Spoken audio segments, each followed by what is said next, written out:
bueno y que de alguna manera hacíamos referencia también cuando hablábamos de los requisitos de la prestación, un poco a lo que habíamos visto cuando hablamos de el objeto de los actos jurídicos, que lo de determinada, determinable, susceptible de valoración económica, que tiene que tener esa correspondencia con un interés patrimonial o extrapatrimonial del acreedor. Eso también habíamos mencionado. Después habíamos hablado del hecho de la causa, el hecho idóneo para producir una obligación, ¿no es cierto?, la causa fin. Y después, cuando uno habla de ese hecho idóneo, habíamos hecho referencia, espero que recuerden, que tiene que ser un hecho jurídico, que puede ser un simple acto lícito, o pues estén prohibidos por la ley, ¿no es cierto?, tanto en el caso del hecho como del acto jurídico. Después, el tema del fin, el fin que las partes se propusieron al contratar, ¿no es cierto?, la causa fin, que es el elemento esencial que también aparece en los actos jurídicos y que corresponde, ¿no es cierto?, a las obligaciones, y después que no hay obligación sin causa, lo que menciona el artículo 726. Un poco para ir de alguna manera acordándonos lo que habíamos visto nosotros del sujeto, del objeto, de la causa, la noción de causa. Después yo le mencioné lo de los elementos accidentales, que se fijaran y que se recordaran lo que nosotros habíamos visto cuando hablábamos de las modalidades de los actos jurídicos, que hablábamos de la condición, del plazo y el cargo.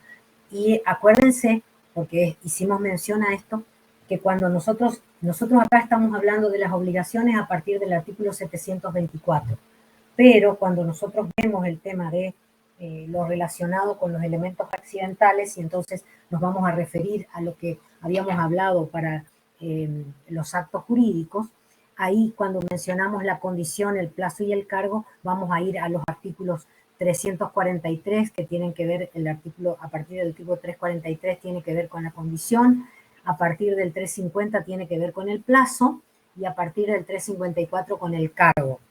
Esos son los elementos accidentales que vamos a encontrar en una obligación, lo de la condición, del plazo y el cargo.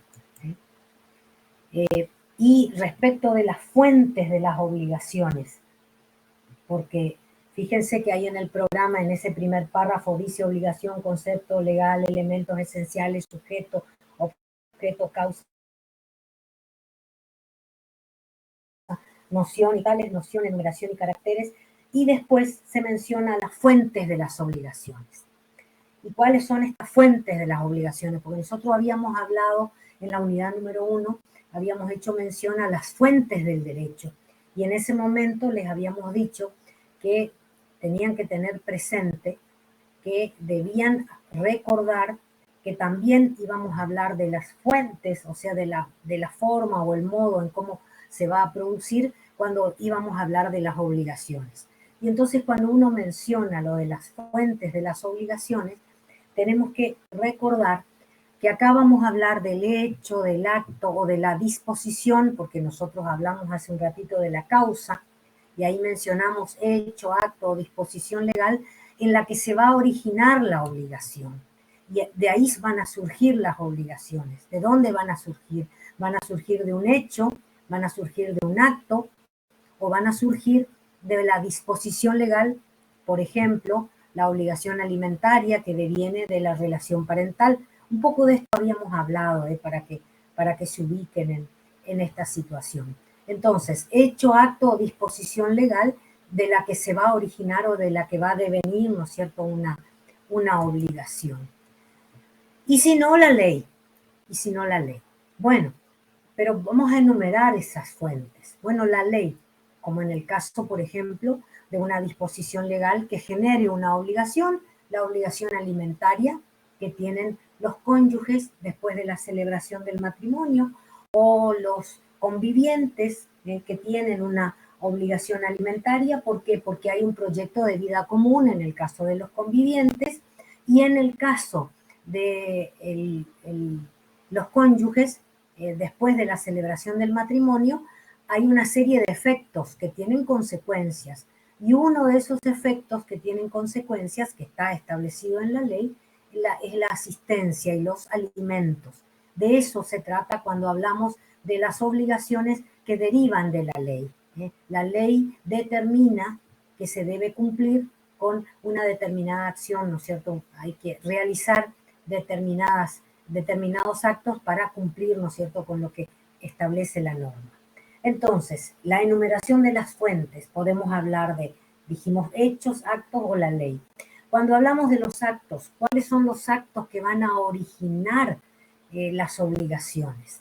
Nosotros estamos viendo lo que dice, ¿no es cierto?, el programa, ahí cuando menciona lo de las fuentes, y también tenemos que ver qué dice el Código Civil y Comercial, ¿no? Porque el Código Civil y Comercial también menciona esto respecto de las fuentes de las obligaciones o cuáles son las situaciones que van a generar, ¿no es cierto?, que alguien tenga la potestad de exigir del otro una determinada conducta, porque cuando hablamos de las obligaciones, nosotros definimos a la obligación y dijimos que había una relación jurídica en virtud de la cual el acreedor, o sea, el que desempeña el rol activo, tiene derecho a exigir del deudor, el que va a desempeñar el rol pasivo, una prestación destinada a satisfacer un interés lícito y que ante el incumplimiento se puede obtener, ¿no es cierto?,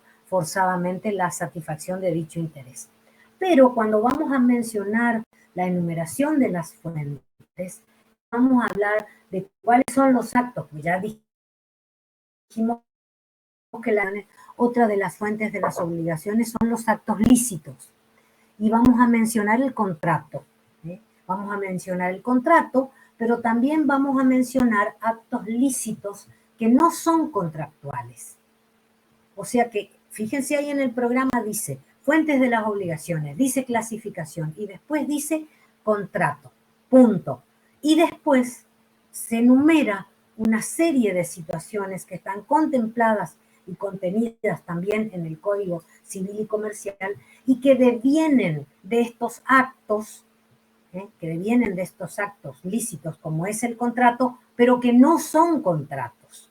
¿Y cuáles son esas situaciones que están contempladas en el programa y que nosotros vamos a ir desarrollando porque también están en el Código Civil y Comercial? La gestión de negocios, el empleo útil, el enriquecimiento sin causa, la declaración unilateral de voluntad. Después también aparecen otras situaciones que mencionan otros autores, como por ejemplo la promesa pública de recompensa, el concurso público, las garantías unilaterales y los títulos valores, pero los engloban dentro de lo que es la declaración unilateral de voluntad. Entonces, cuando nosotros vamos a enumerar las fuentes, vamos a hablar de la ley, vamos a hablar de los actos lícitos, vamos a mencionar el contrato, después vamos a mencionar actos lícitos no contractuales, y ahí está lo que menciona el programa, a partir de la gestión de negocios, del empleo útil, del enriquecimiento sin causa, de la declaración unilateral de voluntad, y también vamos a mencionar la responsabilidad civil. Vamos a mencionar la responsabilidad civil. Ahí en el programa también está lo de la responsabilidad civil e inmediatamente dice obligación, deber de reparar.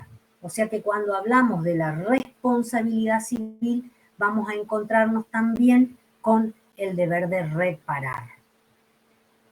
Y por último, algunos autores también mencionan la actuación en interés ajeno, que es la obligación de rendir cuentas, que también está en el programa mencionado, ¿no es cierto? La obligación de rendir cuentas. Entonces, vamos a ir viendo cuáles son estas fuentes de las obligaciones.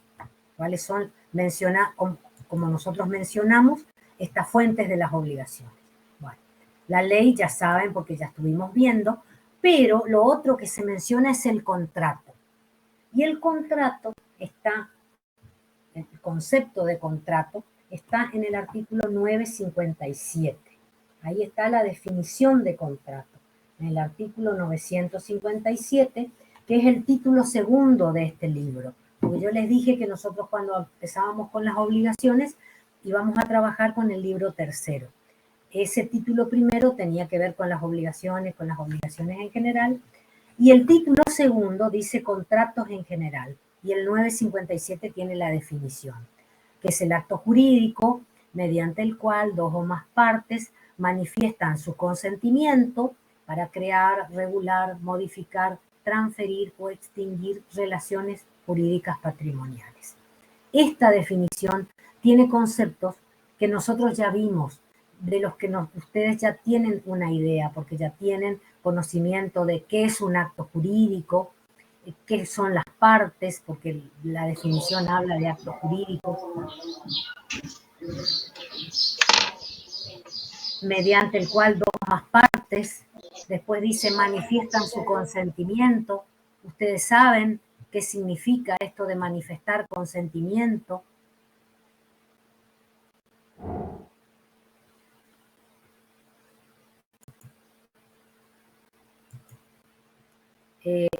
Cuando hablamos del consentimiento, nosotros sabíamos, porque habíamos visto, cuando hablábamos de la voluntad, cuando habíamos hablado de la voluntad, cuáles son los elementos que intervienen en la voluntad y cómo debe prestarse el consentimiento, que debe haber el discernimiento, la intención, la libertad, no debe estar viciada.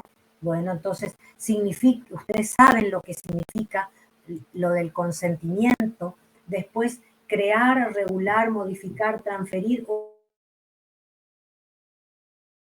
pues también saben a qué nos estamos refiriendo cuando hablamos de esa posibilidad.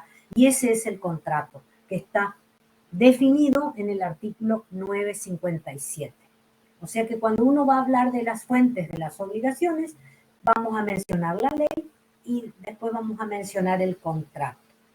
Como ejemplo de contrato podemos hablar de la compraventa, podemos hablar de la locación, podemos hablar de los contratos de consumo, y en todos estos que yo estoy mencionando se trata de un acto jurídico, porque es un acto voluntario lícito, la calificación o lo que están realizando las partes es la celebración de un acto jurídico, donde se expresan a partir del consentimiento, ¿no es cierto? Eso de crear, regular, modificar, transferir o extinguir relaciones jurídicas patrimoniales. Damos el ejemplo de la compraventa, cuando alguien se obliga a entregar una cosa al otro y el otro se obliga, porque estamos hablando de eso cuando hablamos de la definición de compraventa, a pagar por eso un precio en dinero. En el caso de la locación, alguien entrega una cosa para que el otro la use por el pago de un precio. Los contratos de consumo, que son los que generalmente de alguna manera son contratos de adhesión y que permanentemente los estamos celebrando, porque después nosotros cuando estudiemos los contratos vamos a ver y vamos a hablar de la relación de consumo y vamos a hablar de los contratos de consumo, vamos a ver cuáles son las diferencias, qué es lo que ocurre en estas circunstancias. Y esas son las fuentes de las obligaciones. Hablamos del contrato, el 957. Después, nosotros vamos ahora acá solamente mencionar el 957 y la definición de contrato. ¿Por qué? Porque nosotros después tenemos dos unidades específicas de los contratos, que es la unidad número 8, que es la de los contratos en general, y la unidad número 9, que es la de los contratos en particular. Entonces acá cuando mencionamos las fuentes de las obligaciones, entendemos la definición de lo que prevé o establece, ¿no es cierto?, el 957. En el programa después se menciona lo que yo les dije que son situaciones que devienen de actos jurídicos, pero en estos actos jurídicos, de acuerdo a lo que mencionamos hace un ratito, no hay contrato, pero van a producir consecuencias similares o parecidas al contrato. Entonces, vamos a hablar de la gestión de negocios, en primer lugar. Y la gestión de negocios está a partir del artículo 1781. está dentro de la finalización de los contratos. Vieron que en el 957, que es el título segundo de este libro tercero, está la definición de contrato. Bueno, nosotros vamos a ver específicamente todas 2 unidades relacionadas con el contrato, pero en el programa se menciona como otras fuentes de las obligaciones a estos actos jurídicos que son lícitos, pero no son contractuales. Y ahí aparece la gestión de negocios, que es lo que está establecido en el artículo 1781. ¿Y cuándo hay gestión de negocios? Bueno, la gestión de negocios va a tener lugar cuando una persona va a asumir oficiosamente la gestión de un negocio ajeno por un motivo razonable, pero sin la intención de hacer una liberalidad y sin estar autorizada ni obligada convencional o legalmente. Pero en ese caso va a generar una obligación. Va a generar una obligación. Entonces, por eso nosotros hablamos de obligaciones y mencionamos estas situaciones que están a partir, en el caso de la gestión de negocio, a partir del artículo 1781, la gestión de negocios. Vayan anotando los números de los artículos ahí al lado de lo que está mencionado en el programa para que se vayan ubicando. Y fíjense que a partir del 1781, en el 1782, dice obligaciones del gestor.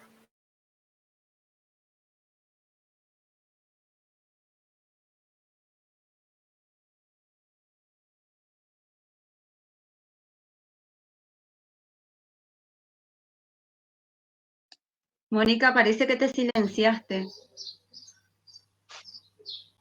¿Nos escuchás?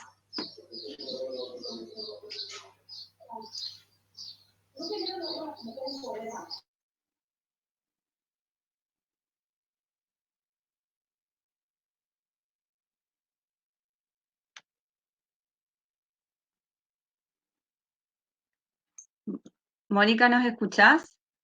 Porque te muteaste.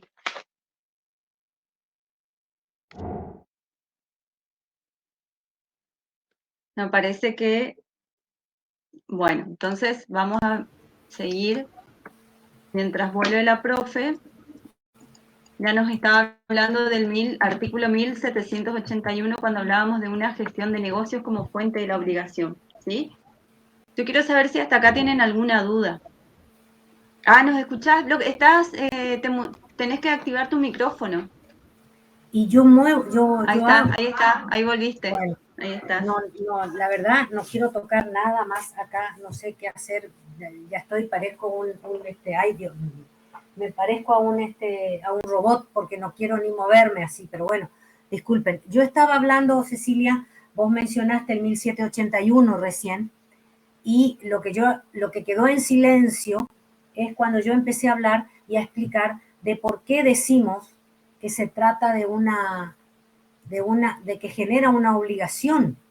¿Ahí me escuchan, Ceci? Sí, ahí te escuchamos bien, fuerte y claro.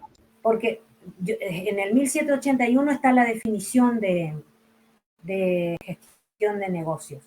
Y yo estaba tratando de hacerles entender lo que dice el 1781 cuando menciona sin intención de hacer una liberalidad.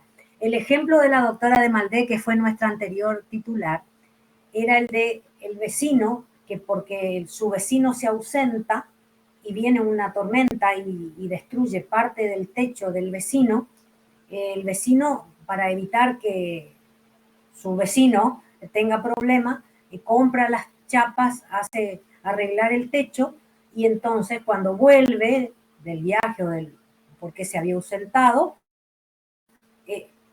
se generó una obligación de devolverle la plata que este señor gastó, porque no tenía la intención de una liberalidad, pero para evitar, ¿no es cierto?, que el otro tuviera un mal, que después a lo mejor puede ser mayor, o por una situación que, bueno, yo decido, yo asumo oficiosamente, y eso es una gestión de negocios, ¿no?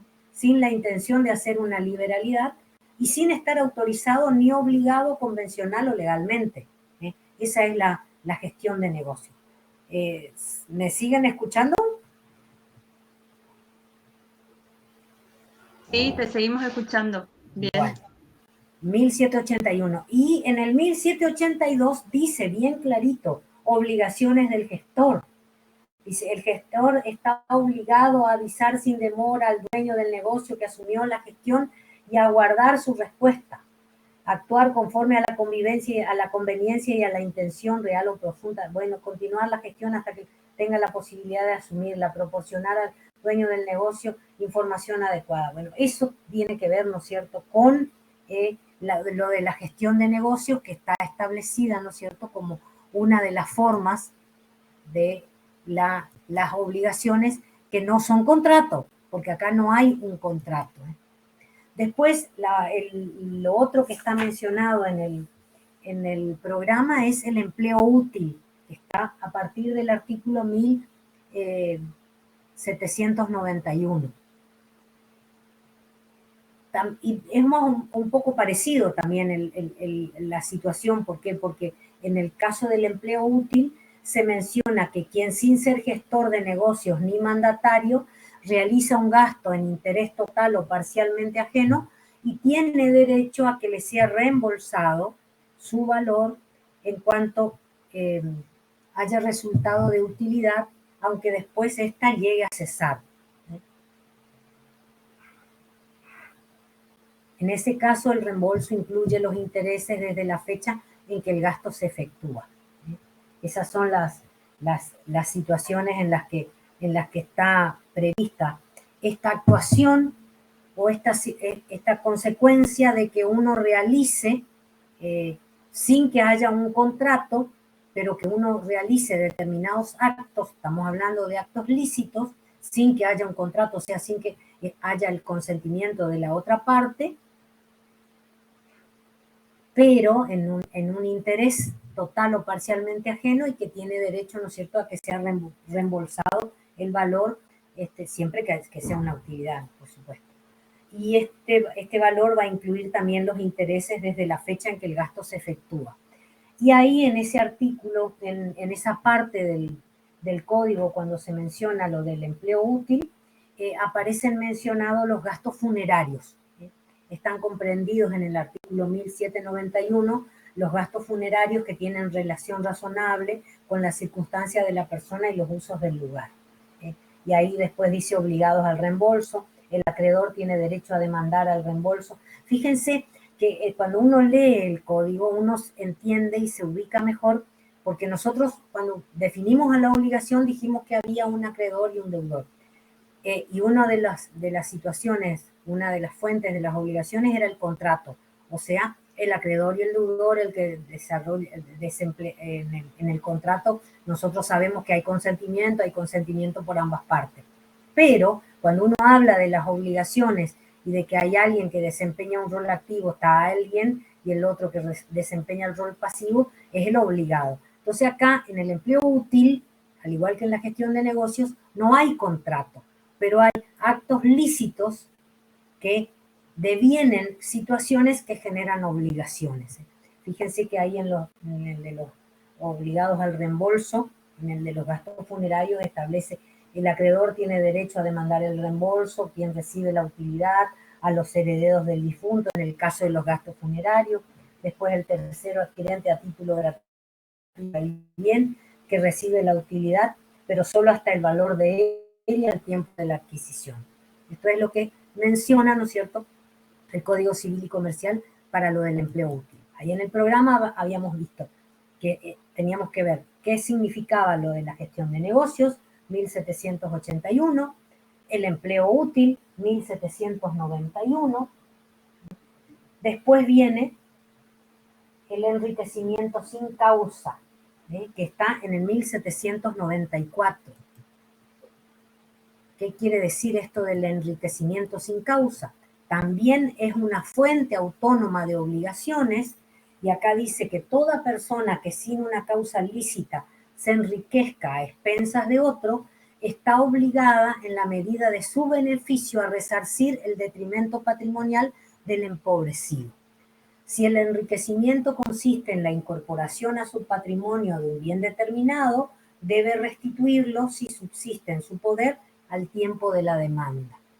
O sea que el principio que aparece mencionado acá cuando uno habla del enriquecimiento sin causa, tiene que ver con que nadie debe enriquecerse en detrimento de otro sin que exista una causa legítima, sin que exista una causa legítima que ocasione, ¿no es cierto?, ese enriquecimiento. Porque si no hay una causa legítima, ahí hay una obligación de restituir. Entonces ahí se menciona lo de la obligación de restituir, bien a partir del 1794. Y la acción no es procedente si el ordenamiento jurídico concede al damnificado otra acción para obtener la reparación del empobrecimiento sufrido. Bueno, eso es lo que tiene que ver en atención al enriquecimiento sin causa. ¿Qué podría ocurrir, por ejemplo, si a mí me hacen, de golpe me aparece un depósito de dinero en mi cuenta bancaria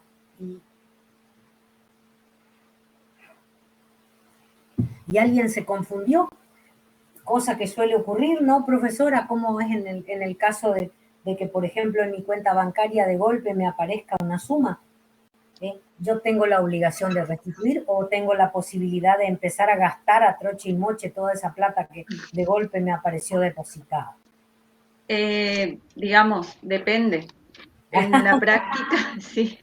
En la práctica la gente gasta y no sabe por qué se depositaron. Gasta, sí, porque a veces suele pasar, digamos, que en el tráfico de los negocios y las financiaciones y en las cuestiones que tienen que ver con los proveedores y las personas que compran a gran escala, ha pasado que se le transfiere mal o se deposita en una cuenta errónea que no corresponde, y después para recuperar esa plata hay que iniciar un proceso, digamos. Al final siempre se recupera justamente en virtud de este principio digamos, de que no hay enriquecimiento sin causa, no debería existir, pero en la práctica no es tan sencillo recuperar.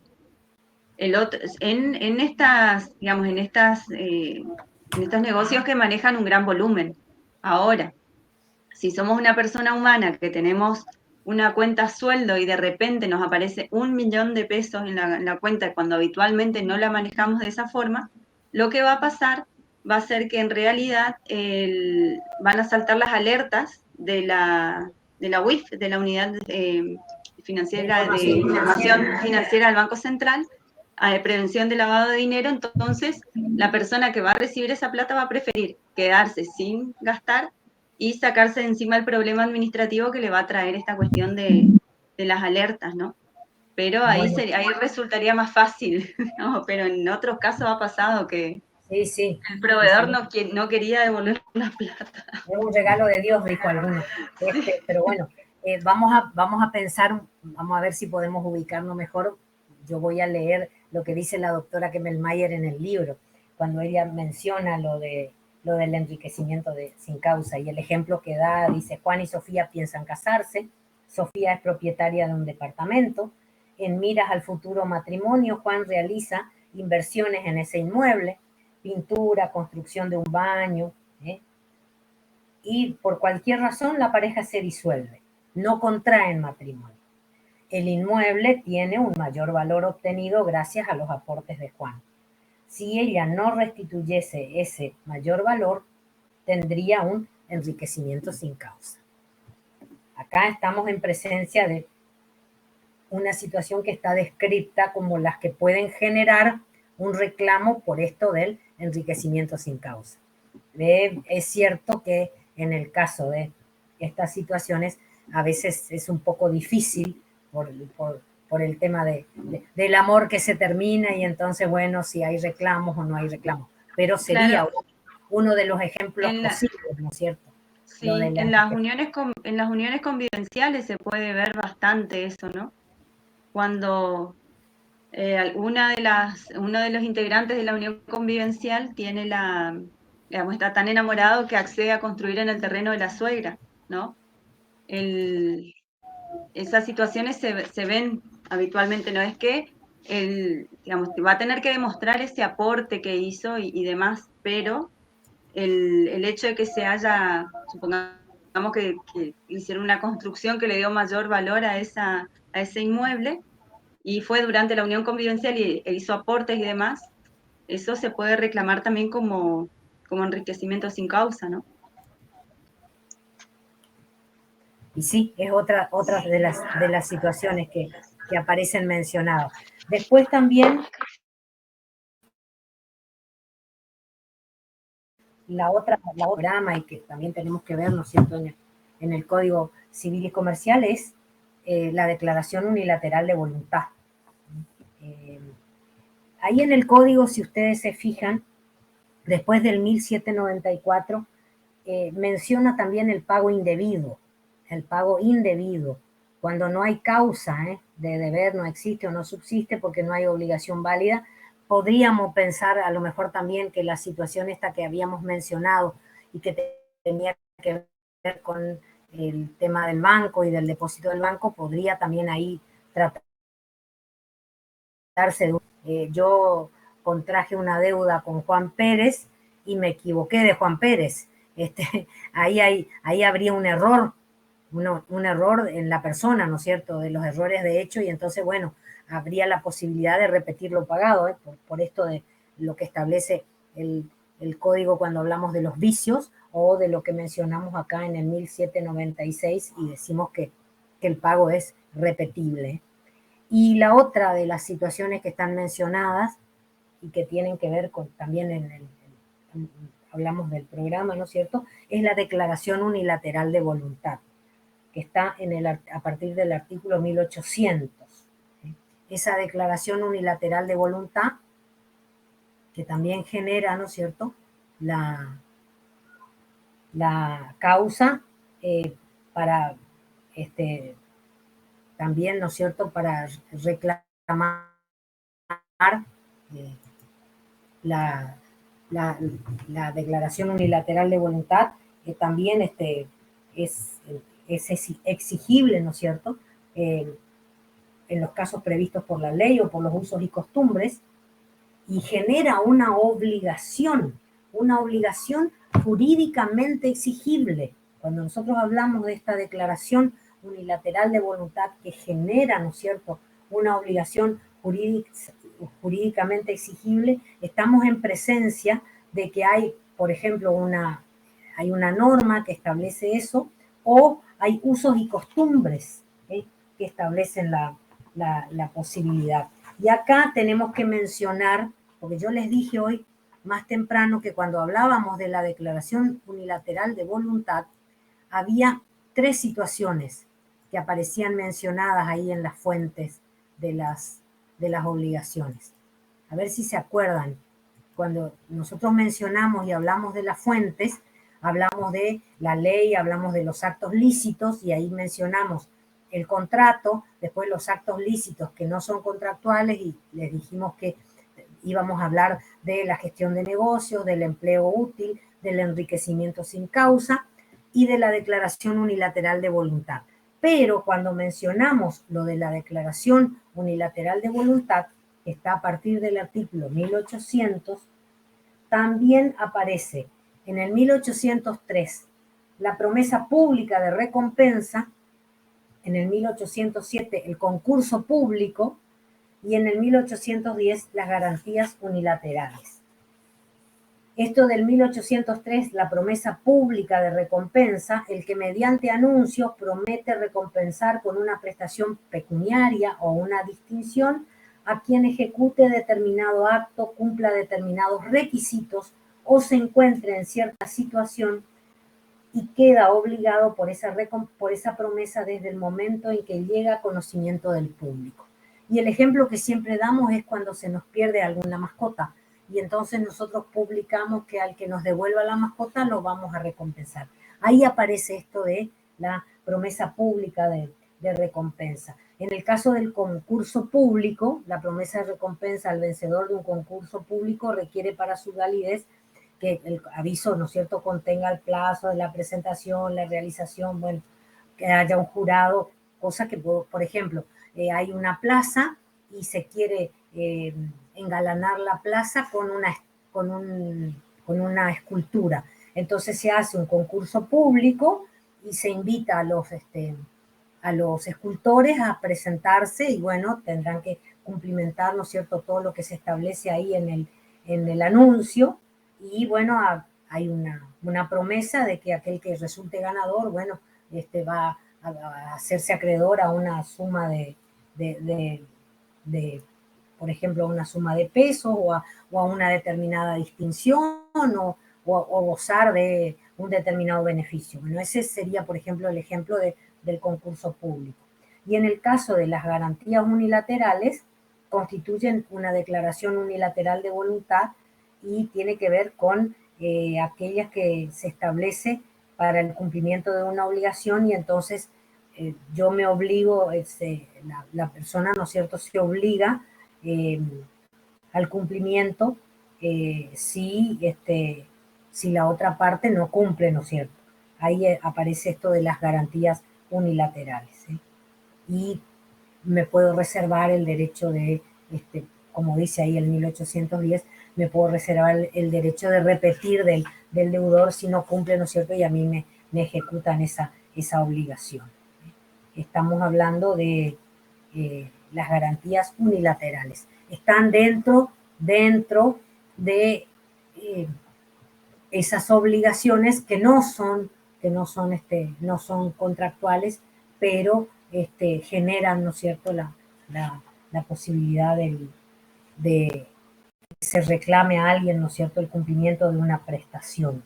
Y después aparecen también en el 1815 los títulos valores, que hace mención, ¿no es cierto?, también a esto de una declaración unilateral de voluntad, porque los títulos valores van a incorporar una obligación incondicional e irrevocable de una prestación y van a otorgar a cada titular un derecho autónomo, sujeto a lo previsto en el artículo 1816, que tiene que ver con el portador de buena fe.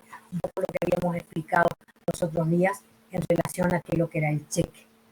Esta era una de las situaciones que nosotros habíamos hablado, mencionado en otros días, cuando hablábamos de las obligaciones y estuvimos explicando qué es el cheque, que es una obligación de pago pura y simple, que es autónoma, que no hay que justificar la causa que originó ese título valor, sino que es otra de las fuentes, ¿no es cierto?, de las obligaciones. Y la otra que aparece mencionada en el programa tiene que ver con lo de la responsabilidad.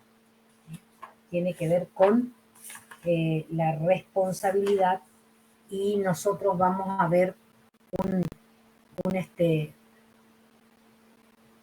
una unidad específica en relación con el tema de la responsabilidad. ¿Por qué? Porque la responsabilidad civil surge de la famosa premisa del no dañar a otro.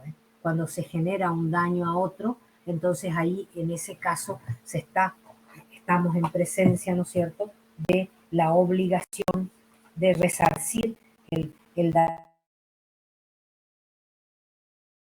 Ese daño es una de las situaciones que generan, ¿no es cierto?, obligaciones. La obligación de resarcir y de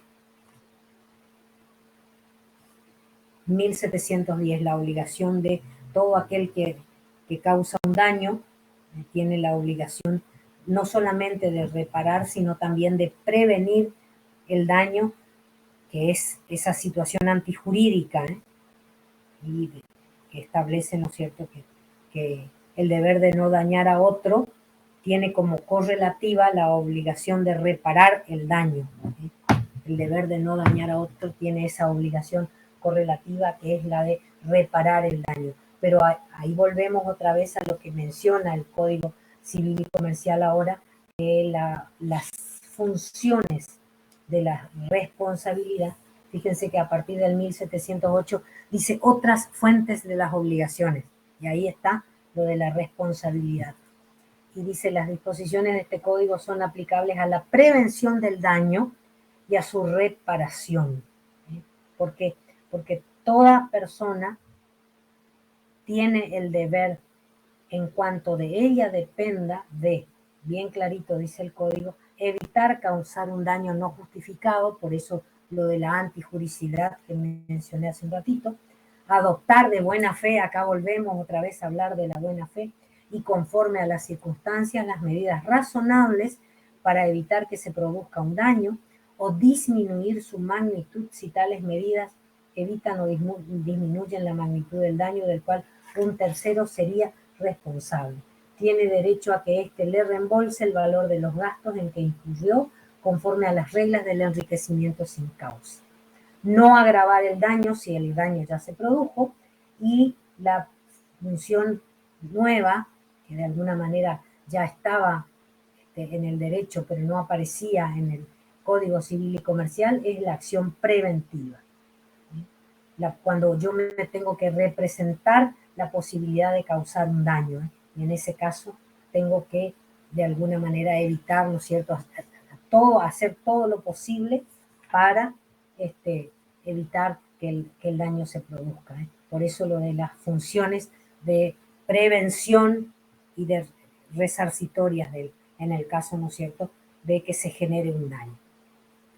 Pero después nosotros vamos a ver en específico todo lo de la responsabilidad a partir de la unidad número 7, que se llama justamente así, ¿no es cierto?, responsabilidad. Acá tienen que saber que una de las fuentes de las obligaciones es lo de la responsabilidad. Entonces, recuerden que cuando nosotros hablemos de las fuentes de las obligaciones, vamos a hablar de la ley, vamos a hablar del contrato. Los autores antes hablaban del contrato, cuasi contrato, delito, cuasi delito, como fuentes, ¿no es cierto?, de las obligaciones. Nosotros hoy día vamos a mencionar la ley, vamos a mencionar el contrato, vamos a mencionar esa serie de acciones que no son contractuales, y ahí vamos a hablar de la gestión de negocio, del empleo útil, del enriquecimiento sin causa, de la declaración unilateral de voluntad, y también vamos a mencionar a la responsabilidad civil. Yo les dije que también los autores hablan de la actuación en interés ajeno, que es la rendición de cuentas. Y ahí en el programa está mencionado, después de responsabilidad civil y del deber de reparar, dice actuación en interés ajeno, y estamos hablando de la obligación de rendir cuentas, que también genera, ¿no es cierto?, una responsabilidad. Esto de la obligación de rendir cuentas. ¿Alguna pregunta? ¿Alguna consulta?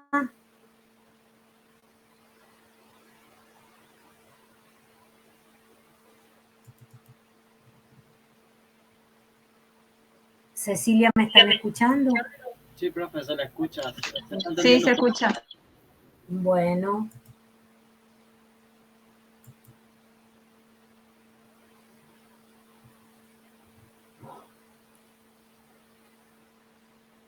¿Qué se entiende por rendir cuentas?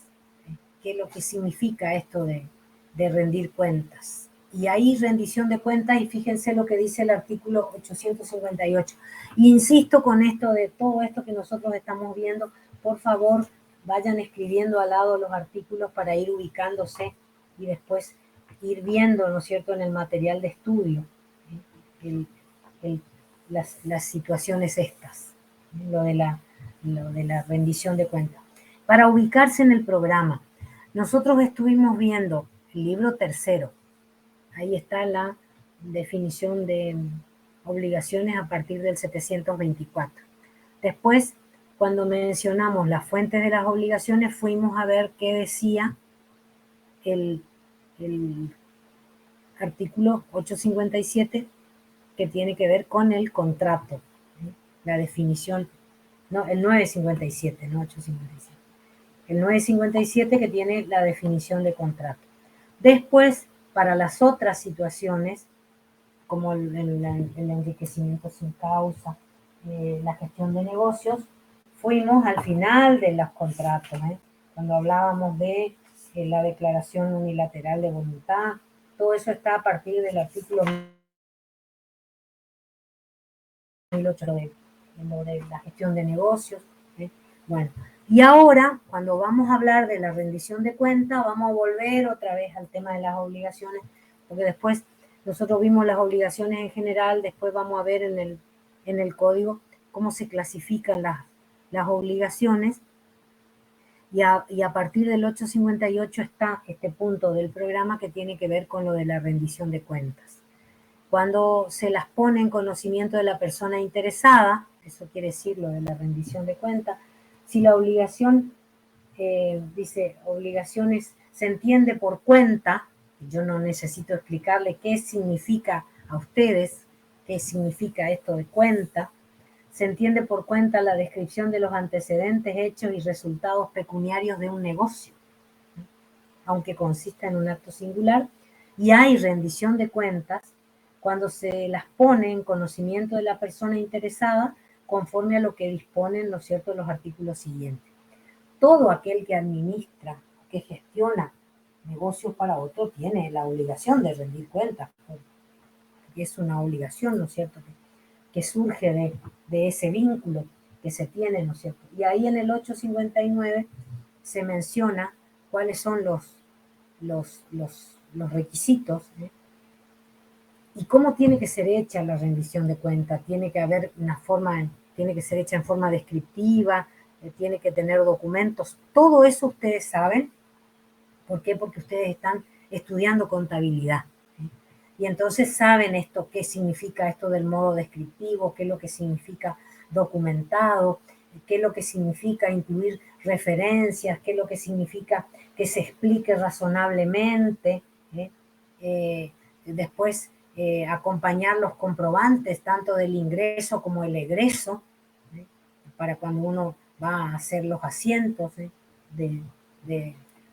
porque estamos hablando de los libros, aquel que anota y escribe todo en los libros, y después cuando le preguntan o tiene que explicar, bueno, tiene que explicar de modo descriptivo, documentado, tiene que incluir todas las referencias que permitan razonablemente comprender, ¿no es cierto?, todo lo que se está realizando, o que se realizó, ¿no es cierto?, y explicar eso, los comprobantes. Bueno, todo esto está mencionado ahí en el artículo 859. ¿Y quiénes son los que tienen la obligación? Y bueno, quien actúa en interés ajeno, quienes son parte en relaciones de ejecución continuada, quién debe hacerlo por una disposición legal. Si se acuerdan los otros días, cuando la profesora les explicaba el tema de la responsabilidad parental, que en determinado momento hablamos de los menores que, por ejemplo, reciben una herencia, y entonces los que se van a encargar de administrar esa herencia van a ser los padres o los tutores. Bueno, en ese caso los padres o los tutores, que son los representantes, ¿no es cierto?, son los representantes que establece la ley, tienen la obligación de rendir cuentas. Hay una disposición legal que establece el ordenamiento jurídico. ¿Y ante quién tienen que hacer esa rendición de cuentas? Y ante el juez. Cuando hay una disposición legal, tienen que hacer esa rendición de cuentas ante el juez. Lo mismo en el caso, por ejemplo, de los tutores. Los menores, cuando llegan a la mayoría de edad, no pueden aprobar las cuentas de sus tutores ni darle finiquito. Esa es una de las situaciones que no pueden hacer. ¿Quién es el que tiene que aprobar las cuentas? El que tiene que aprobar las cuentas es el juez. Es el que encomendó esa tarea. Entonces, ahí fíjense cuándo se debe rendir cuenta, la oportunidad en que establecen las partes o que dispone la ley, y puede ser hecha al concluir el negocio. Bueno, todo eso está establecido a partir del artículo 860, 861, lo de la aprobación, y está a partir del 858, entonces, eso que mencionamos ahí en el programa como otra de las obligaciones, y es la obligación de rendir cuentas. Una de las otras obligaciones que aparecen. Bueno, después nosotros tenemos que empezar a conversar y ver, no sé si hay alguna duda, alguna consulta respecto de esto. En el chat no hay nada. Porque que no me vean no quiere decir que no me pregunten. Pero avíseme usted, profesora, cuando tiene que retirarse, no hay problema. Bueno. No hay posibilidad de arreglar lo de la cámara. Qué barbaridad.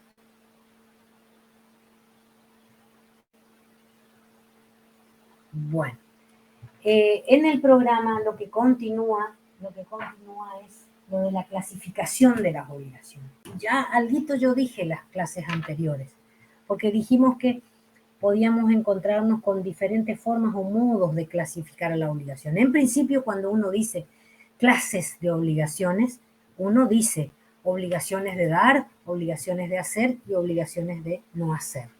Ahora, cuando uno habla de la clasificación de las obligaciones, ahí nos vamos a encontrar con que podemos clasificar a las obligaciones en cuanto al objeto, podemos hacer una clasificación en cuanto a, al sujeto, al sujeto, si es obligaciones de sujeto simple o de sujeto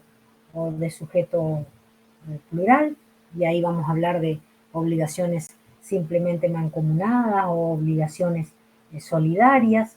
Después también vamos a mencionar, por ejemplo, que podemos clasificar a las obligaciones y decir que algunas pueden ser facultativas y otras pueden ser alternativas. Bueno, entonces ahí en ese caso vamos a ver que hay diferentes formas de clasificar. Cuando nosotros hablábamos de la clasificación y decíamos que las obligaciones pueden ser obligaciones de dar, en ese caso, en las obligaciones de dar, el sujeto, que es el sujeto pasivo de la obligación, que se llama deudor, porque nosotros dijimos que en una relación jurídica obligacional alguien va a desempeñar el rol activo y ese es el acreedor, y otro va a desempeñar el rol pasivo y ese es el deudor. Y entonces que es el deudor, en el caso de una obligación de dar, se va a comprometer a hacer entrega de un bien, de una cosa que puede ser material o inmaterial. Y ahí vamos a ver las diferentes clases o cómo puede ocurrir esto de las obligaciones de dar. Y están a partir del artículo 746. El artículo 746. ¿Por qué? Porque cuando hablamos de las clases de obligaciones, en el 746 aparece sección clase obligaciones, sección primera, obligaciones de dar, disposiciones generales. El deudor de una cosa cierta está obligado a conservarla en el mismo estado en que se encontraba cuando contrajo la obligación y entregarla con sus accesorios aunque hayan sido momentáneamente separados de ella. Entonces, vamos a ver que hay diferentes situaciones que se relacionan con esta obligación de dar. Y lo que primero menciona en el caso del 746, si yo me comprometí a entregar un auto usado, yo voy a tener que tener el auto en las mismas condiciones en que está el auto cuando yo me obligué, ¿no es cierto?, con mi acreedor, y bueno, y en el momento en que deba entregar o cumplir, ¿no es cierto?, con la prestación, entregarla con todos sus accesorios, aunque hayan sido momentáneamente separadas de ella. Y eso es una de las situaciones que aparecen ahí cuando mencionamos lo de la obligación de dar.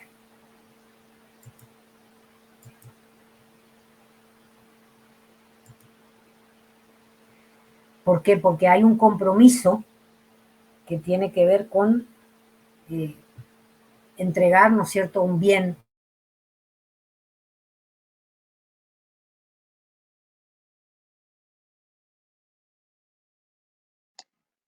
No te escuchamos, Mónica. No sé si vos nos escuchás. Muestra como que perdió la conexión. Si ustedes se fijan en el... Sí, ahí está. Ahora sí te escuchamos, Mónica. Ay, no me diga que otra vez no me escuchaban. Sí. ¿Y dónde me quedé, Cecilia? Estaba hablando de las obligaciones y las clases Sí. de obligaciones y la obligación de dar. Sí, ahí nomás un ratito, nomás no escuchamos lo que dijiste. Eso es porque el superver hace no sé qué cosa y entonces uno se queda sin... No, Claro. en este caso no. Bueno, no, ahí sí, yo lo que les pido a los alumnos es que vayan fijándose en el programa, porque bueno, estamos hablando de, sí, clase de obligaciones de dar, obligaciones de hacer, obligación de no hacer. Bueno, cuando hablamos de una obligación de dar, vamos a ver que hay situaciones. ¿Cuáles son? Por ejemplo, obligación de dar cosa cierta. Bueno, los alumnos saben cuando estamos hablando de una cosa cierta, porque está específicamente determinada en su singularidad al momento de constituirse la obligación. Porque nosotros cuando estudiamos en la unidad número 2 y hablamos del patrimonio y nosotros hablamos de las cosas, hablamos de cómo se clasifican las cosas. Y una de las clasificaciones de las cosas es en relación a sí mismas.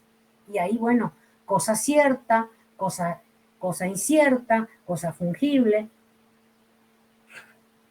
Entonces acá hay que recordarse todas esas situaciones para entender de qué se trata cuando uno habla de qué quiere decir esta obligación de dar cosa cierta. ¿Qué quiere decir esto de la obligación de dar cosa cierta? Dar, entregar, dar algo a alguien o hacer que pase a tenerlo. Porque esa es una de las definiciones que da la Real Academia Española del qué significa entregar, dar algo a alguien o hacer que pase a tenerlo. Y ahí está en el 747, cualquiera de las partes tiene derecho a requerir la inspección de la cosa en el acto de su entrega. La recepción de la cosa por el acreedor hace presumir la inexistencia de vicios aparentes, ya saben ustedes qué es lo que quiere decir esto de los vicios, y la calidad adecuada de la cosa sin perjuicio de lo dispuesto sobre la obligación de saneamiento, bueno, que está ahí en la sección cuarta, capítulo 9, título segundo del libro tercero. Entonces, obligación de dar cosa cierta. Tradición, lo de la entrega de la cosa. Yo le entrego y el otro la recibe. Y acá vuelvo a decir lo que digo siempre desde hace no sé cuántos años. Cuando nosotros hablamos de tradición acá en este curso, no estamos hablando de la tradición que involucra que yo aprenda a bailar el pericón. No, no. Acá estamos hablando de un término que tiene que ver con un término del latín y que viene de traditio, y tradición quiere decir cuando alguien me entrega algo y yo voluntariamente lo recibo. El acreedor no adquiere ningún derecho real sobre la cosa antes de la tradición, excepto disposición legal en contrario. ¿Cuándo hay tradición? Cuando hay entrega de la cosa. Eso es lo de la tradición. La entrega constituye esto de la tradición. Y cuando vemos las diferentes situaciones, bueno, puedo hacer la obligación de dar cosa cierta, y bueno, y estoy diciendo acá que si no me entregan, yo no adquiero ningún derecho real. O sea que una de las situaciones es que cuando a mí me entregan una cosa y yo a partir de ese momento tengo el dominio y la propiedad sobre la cosa, estoy ejerciendo un derecho real. Por eso es importante entender esto acá de la tradición. La obligación de dar cosa cierta, porque así dice el programa, y dice, para constituir derechos reales.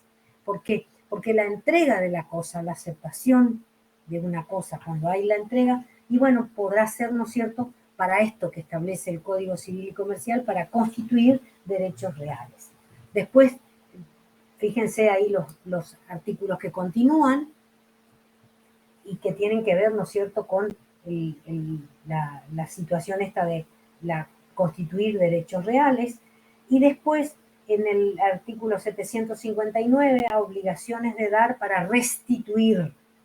En la obligación de dar para restituir, el deudor debe entregar la cosa al acreedor, quien por su parte puede exigirla. Si quien debe restituir se obligó a entregar la cosa a más de un acreedor, el deudor debe entregarla al dueño previa citación fehaciente a los otros que le hayan pretendido. Entonces, cuando uno habla de la obligación de dar, hay que fijarse qué clase de obligación es la que uno constituyó o a la que se obligó, y ahí, bueno, si es una obligación de dar cosas ciertas, si es una obligación de dar para restituir, o también puede ser una obligación de género, y acá se trata de una cosa que es fungible, porque la obligación de dar es de género si recae sobre cosas determinadas solo por su especie y cantidad. Ustedes saben cuáles son las cosas fungibles, las que están determinadas, ¿no es cierto?, por las que están determinadas, ¿no es cierto?, por especie y cantidad.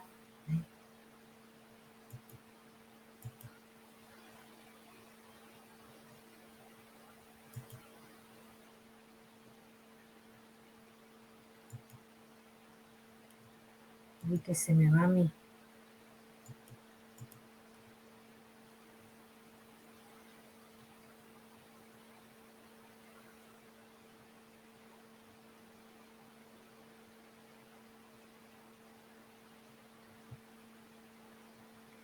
Después, obligaciones relativas a bienes que no son cosas, que nosotros vimos hoy más temprano también eso, las obligaciones relativas a bienes que no son cosas.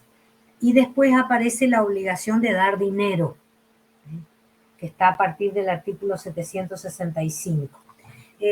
A mí me gustaría que ustedes se fijaran en el aula virtual, porque hoy está funcionando el aula virtual, el jueves no va a funcionar el aula virtual, pero en DEPUN B hay una presentación de el profesor Leandro Rodríguez, y creo que dice obligaciones 2, porque ahí en el programa hay obligaciones 1 y creo que está en obligaciones 2 en el título, y ahí hay una presentación donde habla de las clases de obligaciones, y ahí está en varias diapositivas esto de las obligaciones de dar para que se vayan ubicando. ¿Qué quiere decir? Que la obligación es de dar dinero si el deudor debe cierta cantidad de moneda determinada o determinable al momento de constitución de la obligación.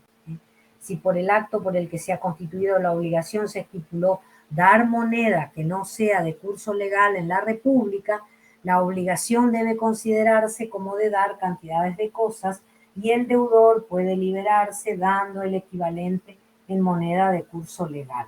Pero esto suele ser un poco problemático y más en estos tiempos, y se constituye, ¿no es cierto?, en una obligación de dar una suma de dinero, y si ustedes se fijan, ahí a partir del 765 está también obligación del deudor de entregar la cantidad correspondiente de la especie designada, y después es importante lo que se establece a partir del artículo 767, 768 y 769, porque tiene que ver con el tema de los intereses. Tiene que ver con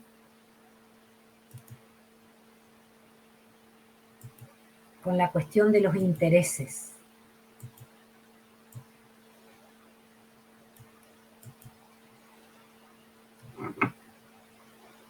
Y los intereses pueden ser compensatorios, moratorios o punitorios. Solemos preguntar eso en el examen. Bien clarito dice acá que la obligación puede llevar al deudor y el acreedor como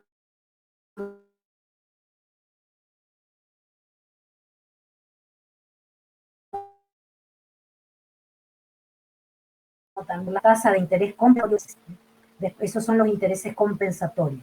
Después los moratorios. A partir de la mora, el deudor debe los intereses correspondientes, y acá está cómo se determina la tasa, por lo que acuerdan las partes, por lo que disponen las leyes especiales, y en subsidio por tasas que se fijen según las reglamentaciones del Banco Central. Después los intereses punitorios. Bueno, los intereses punitorios convencionales se van a regir por las normas que regulan la cláusula penal, y la cláusula penal es una cláusula que fijan las partes y van a determinar una cierta cantidad, un monto, ¿no es cierto?, en concepto de intereses punitorios por el retraso que se puede producir. Eso es una cosa que después vamos a ir viendo más adelante porque se menciona lo de la cláusula penal y como uno de los medios de compulsión. Pero tengan presente que cuando se habla de los intereses, hablamos de intereses punitorios. ¿Me escuchan, Cecilia? Sí, te escuchamos bien. Intereses, punitorio fue lo último. Intereses, primero estábamos hablando de los intereses compensatorios, eso pregunta el profesor Chávez siempre, ¿eh? Intereses compensatorios, intereses moratorios y los intereses punitorios, que devienen, ¿no es cierto?, de la cláusula penal. Después también tienen que saber qué es lo que significa esto del anastosismo. Cuando hay anastosismo, ¿y qué ocurre, no es cierto?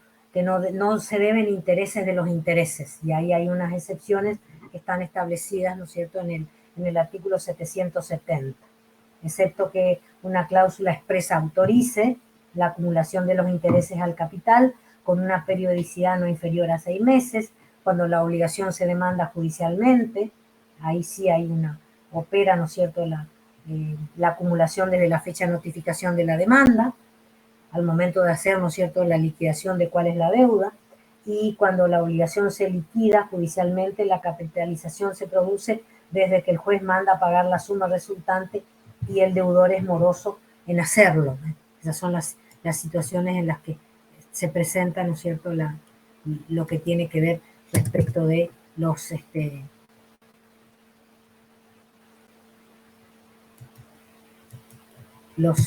intereses, que pueden ser compensatorios, pueden ser moratorios o pueden ser intereses punitorios. Y ahí también, ¿no es cierto?, lo de el anastosismo y la cláusula penal. Pero me gustaría que leyeran y que vieran esa presentación del profesor, porque entonces van a poder entender mejor de lo que son las obligaciones de dar dinero, que se entiende por las obligaciones de dar suma de dinero, y lo que dice el artículo 765. A mí me parece que nosotros habíamos estado hablando la otra vez, Cecilia, de esto de las obligaciones de dar suma de dinero. Creo que nosotros mencionamos y qué es lo que pasaba, porque alguien me parece que había hecho en un momento alguien había hecho en una de las clases, medio que las primeras eran y que dijimos que íbamos a volver justamente cuando diésemos las obligaciones, lo que tenía que ver con digamos, cómo se liberaban el deudor, pero no me estoy acordando por qué fue que hablamos de eso. Y digamos que había toda una cuestión que incluso se renunciaba, había cuando se adquirían obligaciones en moneda extranjera, había renunciar a ese artículo, digamos, a la liberación del deudor, porque se toman las obligaciones de dar dinero como obligaciones de dar cosas fungibles. Sí. O sea, es una obligación fungible. Por eso yo quiero que miren esa presentación de Leandro, porque ahí él explica qué es la moneda, qué se entiende por moneda de curso legal, y entonces les va a resultar más fácil entender eso, ¿no es cierto? Qué se entiende por la moneda de curso legal, y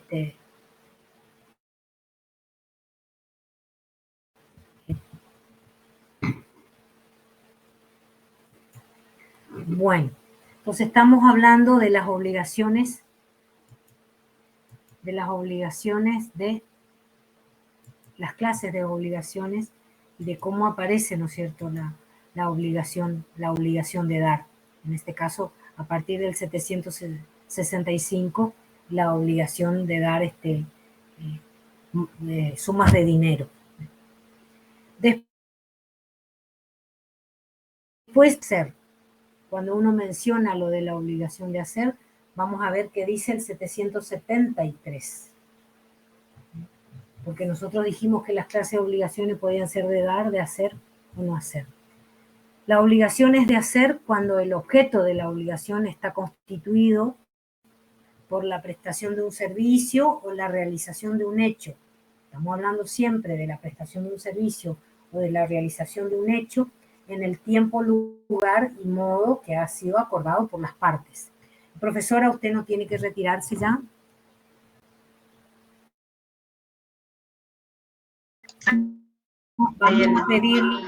Vamos a pedirle a uno de nuestros alumnos, si son tan amables, como yo no puedo verme acá en esta cosa, si alguno de nuestros alumnos puede habilitar la cámara para que yo por lo menos tenga una carita acá viendo. Algo. Sí, y entonces bueno, ahí después... Puedes continuar, sí. Sí, bueno, sí. Natalia preguntas si las obligaciones de dar y hacer son diferentes. Sí, son diferentes. Porque cuando hablamos de la obligación de dar, estamos hablando de la entrega. Me retiro. Chau, nos vemos el jueves. Por favor, avísenme si hay algún problema, por eso yo quisiera que alguien habilitara su cámara y su micrófono, porque como yo no los puedo ver, porque mejor dicho, ustedes no me pueden ver, que alguien por favor habilite la cámara y el micrófono y entonces yo me voy a enterar si no me están escuchando. Bueno, la cámara es imposible habilitar porque no tengo, pero el micrófono yo lo habilito y le avisamos en todo caso. Bueno, perfecto. ¿Quién está hablando? ¿Quién está hablando? Alejandro, profe. Alejandro, bueno. Alejandro García. Bueno, Alejandro, muchas gracias. Cualquier cosa, si ustedes no me escuchan, me avisan, por favor. Bueno, entonces, alguien preguntó acá si las obligaciones de dar y las obligaciones de hacer. Son situaciones diferentes, porque implica una acción, porque el entregar implica una acción. Pero lo que pasa es que cuando estamos hablando de las obligaciones de dar, estamos hablando de la entrega de una cosa. Y ahí hay que ver para qué se entrega esa cosa, porque yo les dije que ustedes tenían que fijarse y ahí había situaciones, cuando se habla de las obligaciones de dar, se menciona la obligación de dar cosa cierta para constituir derechos reales, para restituir, la obligación de género, obligaciones relativas a bienes, porque hablábamos de bienes con la entrega, ¿no? Que no son cosas. Después en el 765 la obligación de dar dinero debe ser abominable. Bueno, se implica una cosa, implica una acción, pero estamos específicamente hablando de una cosa. En cambio, cuando uno habla de una obligación de hacer, consiste en la prestación de un servicio. Estamos hablando de la prestación de un servicio, estamos hablando de la realización de un hecho en el tiempo, en el lugar, de acuerdo a lo que dice el Código Civil y Comercial, y modo que fuere acordado por las partes. Entonces, la prestación de un servicio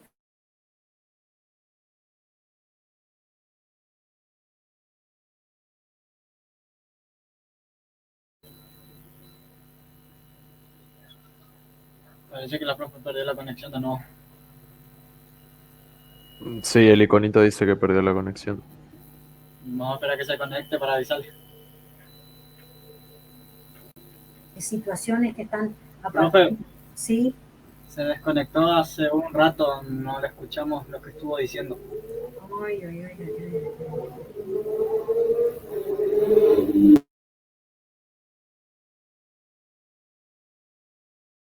¿Ahí me escuchan? Sí, profe, ahora se le escucha. Bueno, no sé qué pasa. Bueno, yo estaba hablando de las obligaciones de dar y yo les dije que en qué consistía esta obligación de dar, de hacer, digo. Y la obligación de hacer, a partir de lo que dice el 773, tiene que ver con la prestación de un servicio o la realización de un hecho. Siempre estamos hablando del tiempo y del lugar y el modo en que las partes acordaron, ¿eh? La prestación del servicio o la realización de un hecho. Y en el 774 se precisa qué quiere decir esto de la prestación de un servicio. En realizar cierta actividad con la diligencia apropiada, independientemente de su éxito. Después dicen procurar al acreedor cierto resultado concreto con independencia de su eficacia. En procurar al acreedor el resultado eficaz prometido. Todo eso tiene que ver con las obligaciones de hacer, la obligación de hacer. Vamos a mirar a ver si puedo encontrar alguna cosa de la doctora Kemelmayer que sea más, que podamos explicar un poco mejor.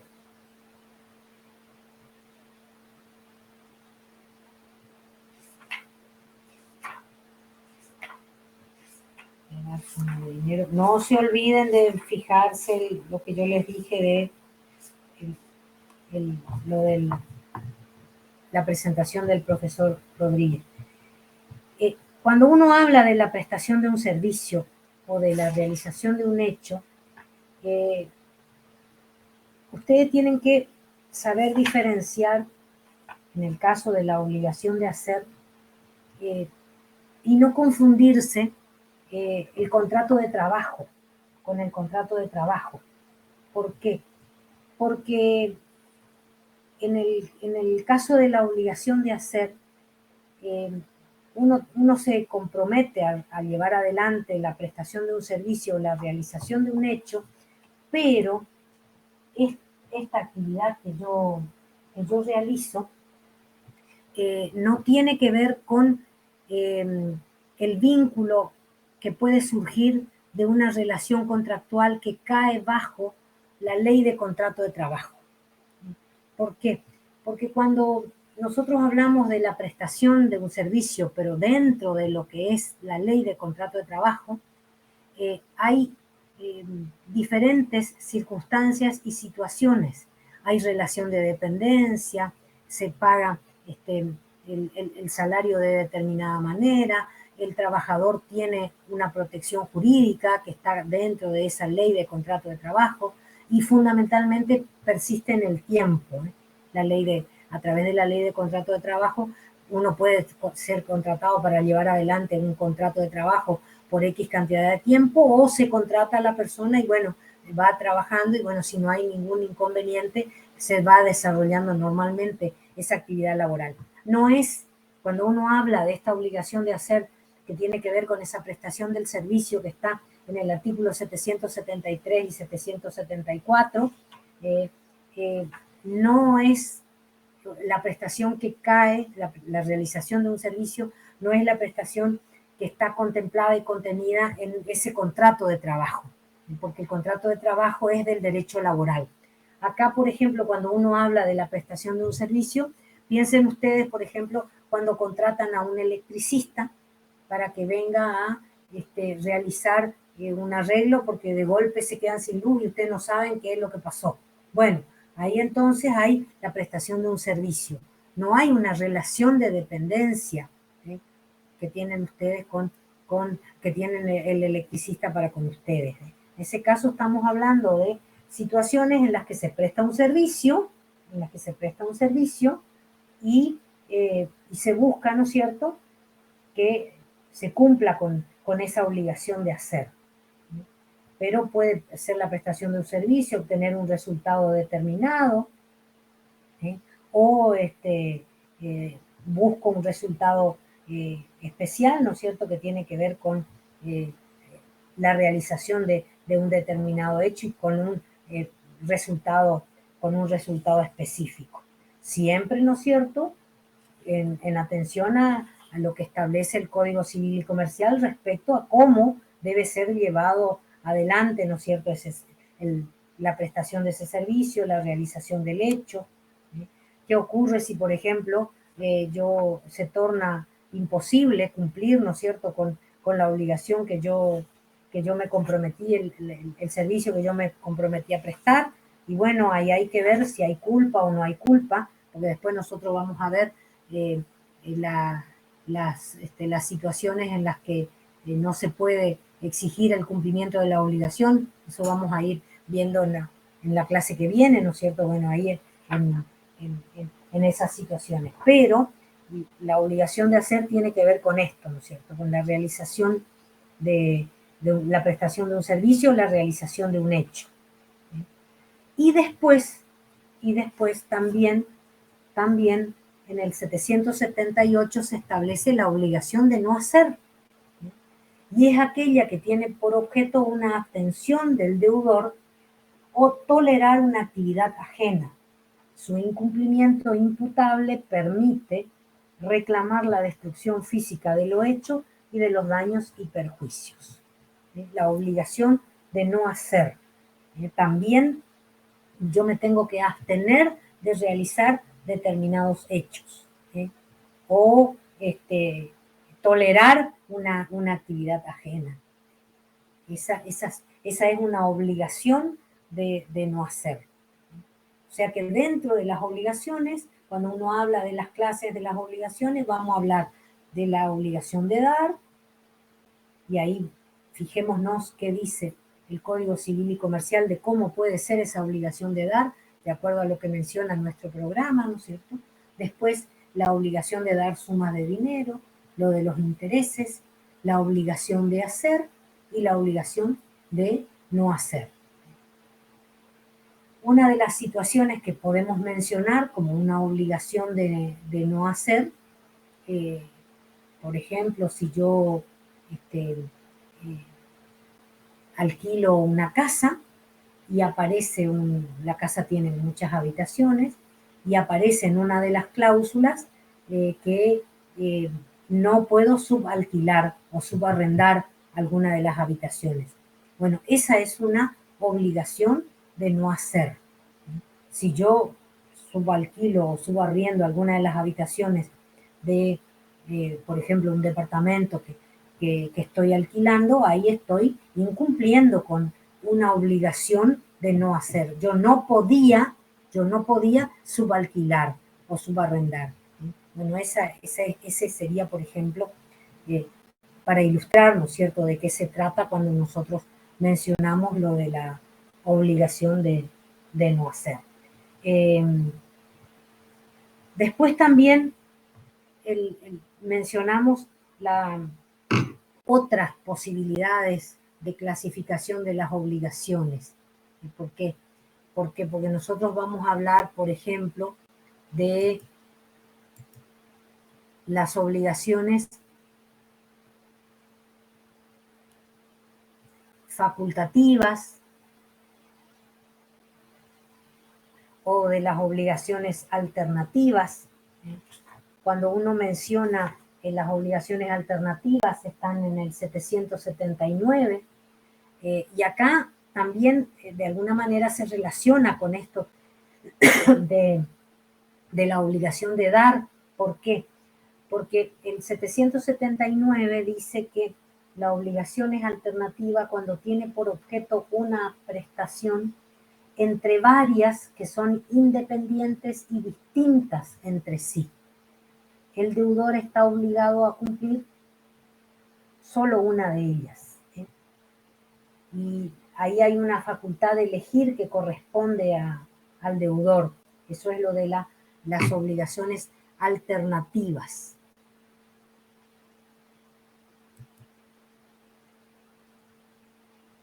...779...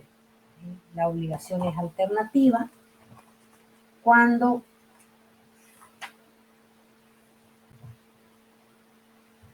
hay prestaciones que son independientes. Por ejemplo, yo me voy a comprar un auto y en la concesionaria acordamos que me venden un auto marca Fiat toda la identificación del dominio, todo, o un auto Peugeot dominio tal. Y en ese caso hay que ver quién determina cuál de las dos obligaciones o cómo se cumple esa obligación. La elección, excepto estipulación en contrario, la facultad de elegir corresponde al deudor. En este caso, el ejemplo que yo di de la concesionaria, ¿quién sería el acreedor y quién sería el deudor?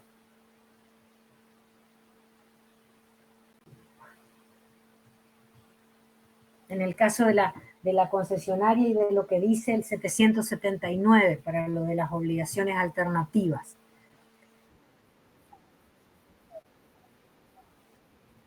El de la concesionaria que se comprometió a entregarme un auto Fiat o un auto Peugeot. Y de acuerdo a lo que dice acá, si no hay una estipulación en contrario, la facultad de elegir corresponde al deudor.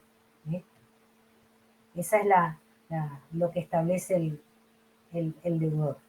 Después, esa es la obligación alternativa. Y en el caso de se aplica las prestaciones, una resulta imposible por causas ajenas. Bueno, fíjense todas las consecuencias que tiene.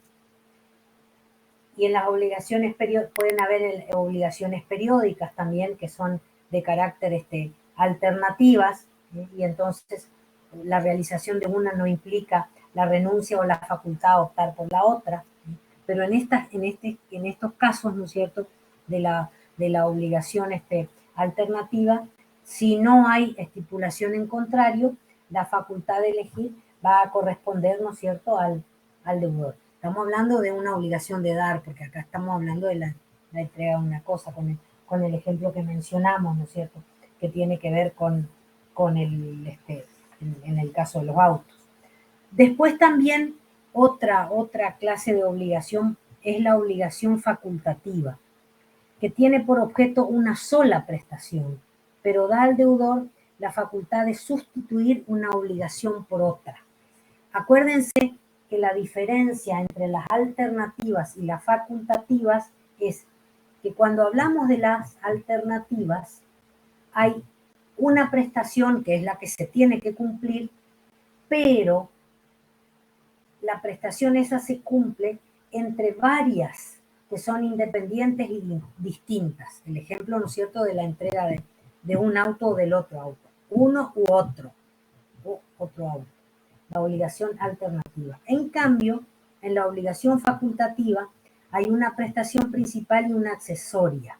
El acreedor solo puede exigir la principal, pero el deudor puede obligarse o liberarse cumpliendo la accesoria. Y el ejemplo de las obligaciones facultativas sería, por ejemplo, da al deudor la facultad de sustituir una por otra, lo que dice el 786, y el ejemplo, si seguiríamos con lo de el ejemplo de los autos, la concesionaria me vende un automotor, pero con la facultad de entregar un auto tal si no se entrega el otro. En la facultad hay una obligación principal y si no se cumple con esa obligación principal, se puede cumplir con la prestación entregando esa prestación subsidiaria o accesoria.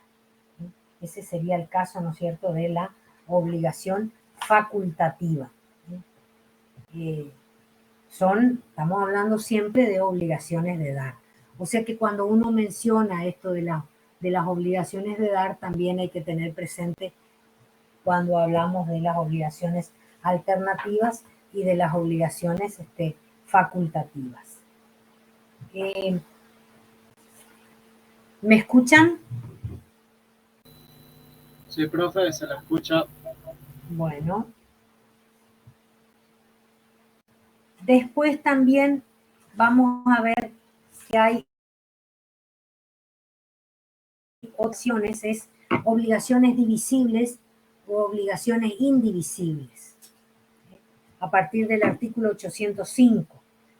Cuando la obligación es divisible, es la que tiene por objeto prestaciones susceptibles de cumplimiento parcial. La prestación jurídicamente divisible exige la concurrencia de los siguientes requisitos: que de ser materialmente fraccionable, no quedar afectado significativamente el valor del objeto, ni ser antieconómico. Bueno, ¿cuándo es divisible? Cuando tiene por objeto prestaciones susceptibles de cumplimiento parcial. Y las obligaciones son indivisibles por efecto contrario, ¿no es cierto?, por exclusión, cuando no son divisibles, son obligaciones no susceptibles de cumplirse en forma parcial. Cuando la prestación no puede ser dividida y cuando la indivisibilidad se combina entre las partes, o si lo dispone la ley.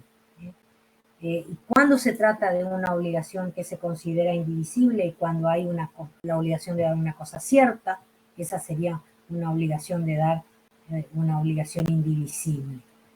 Entonces, otra forma de clasificar a las obligaciones sería en divisibles o indivisibles. Y después también van a encontrar que hay otra forma de clasificar a las obligaciones, pero en atención al sujeto. En atención al sujeto, ahí como dice el programa. Y acá vamos a hablar de las obligaciones simplemente mancomunadas o de las obligaciones solidarias. Estamos hablando de lo que se menciona en el artículo 825 y siguientes. Las obligaciones se llaman o son simplemente mancomunadas cuando el crédito, y atiendan bien acá en esta parte, cuando el crédito o la deuda, se puede fraccionar en tantas relaciones particulares e independientes entre sí como acreedores. Por ejemplo, ahora nosotros estamos acá 14 personas. Y Alejandro era, ¿no es cierto, tu nombre? Sí, profe. Bueno, todos nosotros nos obligamos a entregarte a vos una determinada suma de dinero. Y nos obligamos en forma mancomunada. Entonces, de acuerdo a esto que dice el artículo 825, cuando el crédito o la deuda se va a fraccionar en tantas relaciones particulares independientemente entre sí. Hay un solo acreedor que va a ser Alejandro y nosotros los otros 13 le vamos a deber cada uno 100 pesos, que hacen una suma en total, ¿no es cierto? Pero él, como nos obligamos en forma mancomunada, él solamente nos puede reclamar a cada uno de nosotros esa parte, en la que está fraccionada esa obligación. Eso es lo de las obligaciones simplemente mancomunadas. Artículo 825. En cambio, después aparecen las obligaciones solidarias. ¿Y cuándo hay solidaridad? Y hay solidaridad cuando también pueden haber pluralidad de sujetos, o sea, pero hay una causa única, en razón del título constitutivo o de la ley, y su cumplimiento total puede exigirse a cualquiera de los deudores por cualquiera de los acreedores. Vamos a usar el mismo ejemplo, pero acá no nos obligamos en forma mancomunada con Alejandro, nos obligamos en forma solidaria con Alejandro. Entonces, nos obligamos a que nosotros le vamos a entregar 10.000 pesos a Alejandro, los 13 que estamos acá reunidos. Entonces, si hubiese sido en la forma simplemente mancomunada, tendríamos que dividir esos 10.000 en los 13 que nos obligamos. Pero no, nosotros nos obligamos solidariamente. Entonces, de acuerdo a lo que dice el concepto acá en el artículo 827, Alejandro tiene la facultad de exigir a cualquiera de nosotros el cumplimiento de la obligación. Puede exigir el cumplimiento total a cualquiera de los deudores. Pueden haber eventualmente también varios acreedores, pero en este caso el ejemplo es con un solo acreedor. Eso es lo de la solidaridad. La solidaridad no se presume y debe surgir inequívocamente de la ley o del título constitutivo de la obligación. Si nosotros nos obligamos en forma simplemente mancomunada, tenemos que obligarnos de acuerdo a que el crédito pueda fraccionarse. Entonces, en el título de la obligación se establece eso. Ahora, cuando nosotros nos obligamos en forma solidaria, no hay una presunción. Y también debe surgir inequívocamente de la ley o del título constitutivo de la obligación. Por ejemplo, nosotros todos nos obligamos a entregarle a Alejandro un auto. Y ahí sería una situación complicada. Bueno, en el caso de que nosotros todos nos obliguemos a entregarle a Alejandro un auto, ¿qué clase de obligación sería? ¿Sería una obligación simplemente mancomunada? ¿Sería una obligación donde hay una solidaridad entre todos los codeudores? Es para que piensen y en la clase que en ese caso, si nosotros nos obligamos a realizar, ¿no es cierto?, la entrega de ese auto. Bueno, vamos a ir terminando por acá. Disculpen las molestias, disculpen los inconvenientes, pero bueno, nos estaremos viendo el próximo jueves y ahí vamos a continuar, ¿no es cierto?, con esto de las obligaciones, los efectos de las obligaciones. Y ahí vamos a hablar de las obligaciones también disyuntivas y de las obligaciones concurrentes, por lo menos para que entiendan lo que significan cada una de ellas. Bueno, nos estamos viendo y disculpen que hoy no puedo decir que nos estamos viendo, pero hagan de cuenta que me están viendo. Bueno, los esperamos el próximo jueves. Listo, profe, hasta luego. Chau, chau, chau, chau.